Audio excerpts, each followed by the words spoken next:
ایک دن میں محلے میں باورچی کے پاس بیٹھا ہوا تھا. دل بہت بے چین تھا.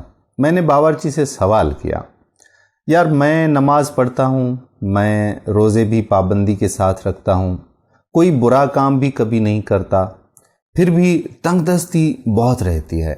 رب کے ہاں بات نہیں بنتی، پتہ نہیں دعائیں میری قبول کیوں نہیں ہوتی. باورچی کہنے لگا، باؤجی ذرا ہنڈیا پکانے دو، پھر اس پر بات کرتے ہیں. یہ کہہ کر باورچی نے ہنڈیا چولہے پر رکھ دی. پیاز ڈالا، لہسن ڈالا، ٹماٹر ڈال دیے، نمک، مرچ، مسالہ سب کچھ اس میں ڈال کر وہ میرے پاس آ کر بیٹھ کر اور میرے ساتھ باتوں میں مصروف ہو گیا.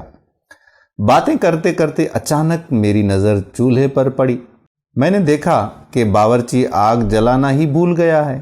میں نے اس کی توجہ دلائی کہ آپ نے آگ تو لگائی ہی نہیں، تو کہنے لگا، باؤجی ہنڈیا میں سب کچھ تو ڈال دیا ہے، پک جائے گی.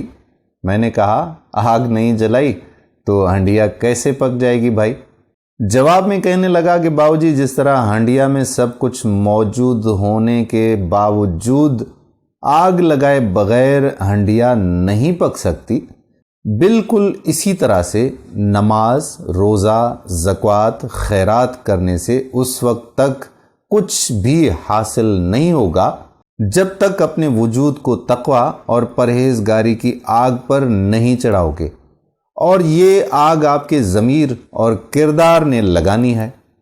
غصہ، غیبت، حرص، منافقت، ہوس اور بغض سے جان چھڑاؤ.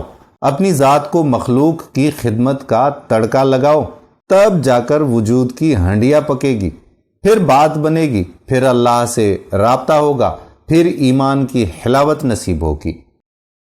دوستو، ہم نمازیں بھی پڑھتے رہتے ہیں، ہم عبادتیں بھی کرتے رہتے ہیں، ہم ہر طرح کے وہ اچھے کام کرتے رہتے ہیں، لیکن اس کے باوجود ہم دل سے نہیں کرتے، عشق سے نہیں کرتے، اس لیے ہماری دعائیں بھی قبول نہیں ہوا کرتی.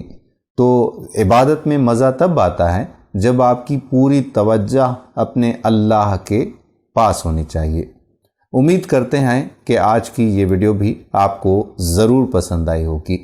آنے والی ویڈیو تک آپ کا میزبان قادر کلہوڑو آپ سے اجازت چاہتا ہے. اپنی دعاؤں میں یاد رکھیے گا.